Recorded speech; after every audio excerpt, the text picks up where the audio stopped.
Welcome to this explainer. Today, we're unpacking one of the most fascinating, deeply guarded survival codes in human history. We're looking at a 400-word ancient text known as the Yin Fu Jing, and how it unlocked the hidden strategic genius of one of history's most brilliant minds, Zhang Liang. If you've ever wanted to know the ultimate secrets to surviving chaotic times, and why quiet, calculated genius almost always defeats loud brute force, well, you're in the exact right place. Okay, let's dive right into this. The Yin Fu Jing operates on a completely counterintuitive premise. Think about it. Most strategy guides tell you how to exert force, how to fight, how to overpower your enemies. But this text? It tells you that true power actually lies in hiding.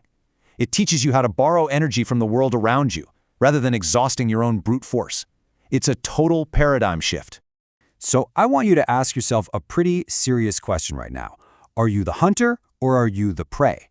Are you in control of your trajectory, or do you feel like the world is just constantly taking time, energy, and resources from you? The reality this text presents is cold, for sure, but it's completely necessary. The universe runs on a set of hidden rules, and if you don't know them, you are inevitably the prey.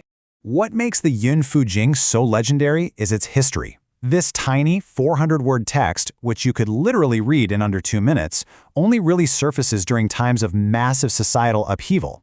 It's almost unbelievable that a text shorter than a modern social media post could topple empires.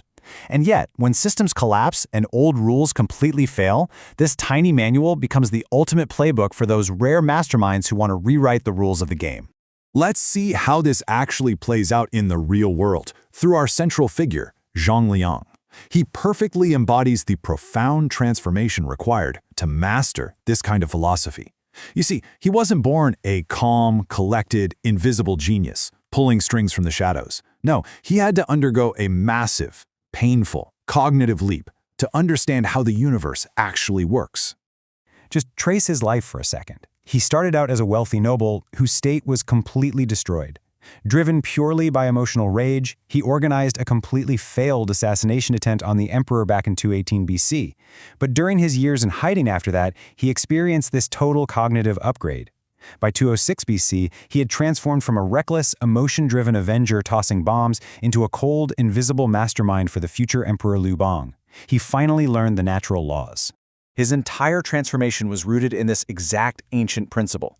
Observe the way of heaven, execute its principles.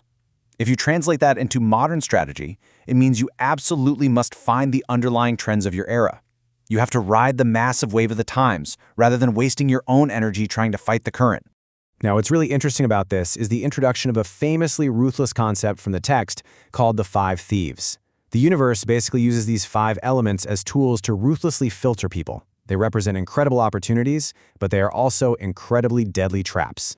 Let's break these down quickly. The 5 thieves are Ming, which is your starting resources; Wu, the laws of the material world and market flow; Shi, your timing and windows of opportunity, knowing exactly when to strike; Gong, your execution; and Shen, your strategic cognition. If you master these, you prosper. You become the hunter. But if you ignore them, you get filtered out. You just become a victim of the system. To really wrap your head around this, look at the stark contrast between these two leaders. Zhang Liang was entirely cognition-driven. He knew exactly when to retreat and relied entirely on invisible strategy. His ultimate tragic foil was Shang Yu, arguably the most physically terrifying warrior of the era. But Shang Yu relied purely on brute force and his own vanity. He fought natural laws, and, well, you can't punch natural laws. Ultimately, despite winning countless battles, his brute force made him the prey. Zhang Liang's hidden strategic genius was put to the absolute ultimate test at the famous Hongmen banquet. It was a deadly trap set by Shang Yu for Liu Bang, basically a high-stakes poker game with everyone's lives on the line. But Zhang Liang didn't draw a sword. He read the room. He played the psychology of Shang Yu's aristocratic pride like a fiddle and turned a guaranteed execution into a masterful escape. So you might be wondering, how do you actually gain that kind of crystal clear insight? Well, it comes from the Yin Fu Jing's highly counterintuitive lesson on stillness. The text teaches that giving up desires, stepping back, and maintaining extreme restraint is actually the ultimate way to multiply your power. The text makes a really bold promise here. It says cutting off just one source of desire or distraction increases your power tenfold. It's genuinely fascinating how this ancient philosophical rule maps perfectly onto modern business. Take Steve Jobs, for example. When Jobs returned to a dying Apple, he didn't add more things to do. He aggressively cut away the unnecessary to save the entire company. And this brilliantly illustrates the power of restraint. By eliminating 70% of their product lines, all that scattered energy was reclaimed. Ruthless focus and cutting away desires and distractions creates this unstoppable, concentrated energy. Giving up is sometimes so much more powerful than acquiring. Which brings us to a really profound truth about human nature. The text says, extreme joy leads to excess, extreme stillness leads to clarity. Think about it. Human nature makes us arrogant the very moment we taste success. We relax, we want to show off. But true strategic masters maintain a terrifyingly clear stillness, even and especially when they are winning. Look at how this played out historically when both of these leaders entered the capital of Xinjiang. Liu Bang, guided by Zhang Ling, used intense emotional restraint. He literally locked up the treasures and restrained his troops. He ignored the shiny gold to win the invisible prize of the people's loyalty. Shang Yu, he burned the palaces, took the wealth, and was driven by sheer vanity to go show off back in his hometown. His desire completely blinded his eyes to the true hidden opportunity. So how do you make sure you are always seeing the board clearly? You have to shift your mindset to the final and, honestly, most mind-bending concept of the Yin Fu Jing. You have to start viewing the entire world as a massive, ruthless, continuous energy exchange. The text defines this as the three thieves. This represents the constant, unavoidable interaction of energy being taken and consumed across three levels: heaven and earth, all things, and humans. No one is truly independent. We are all entangled in the system, either actively taking energy or being consumed by it. Think of it like a giant cosmic food chain. Heaven and earth steal from all things, keeping the universe running. All things steal from humans, constantly consuming our time, energy, and life. But humans can steal from all things, gaining resources, wealth, and wisdom.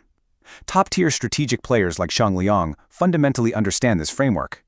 They position themselves in the shadows to actively take energy from the system, rather than letting the system slowly drain them. So the crucial point is this paradox. Grace comes from harm, and harm comes from grace. The people and situations that hurt you or reject you are often the exact forces that push you to your greatest growth. Conversely, the situations that offer you endless comfort and praise, those are often the ones slowly destroying your edge and consuming your energy. Just let that sink in for a second. And that right there was Zhang Ling's ultimate hidden genius. He didn't try to fight the universe's laws, he simply borrowed their momentum to win. He adapted, he leveraged the natural flow of energy, and then, understanding that all things change, he successfully vanished. He stepped away into the shadows when the job was done. It was the ultimate disappearing act. Which leaves us with one final thought. Look at your own life right now. Look at your own systems, your own distractions. Are you actively taking energy from the world, leveraging the laws of timing and cognition? Or is the world blindly taking energy from you? It might be time to stop being the prey and start leveraging these hidden rules. Thanks for joining me on this explainer, and I'll catch you next time.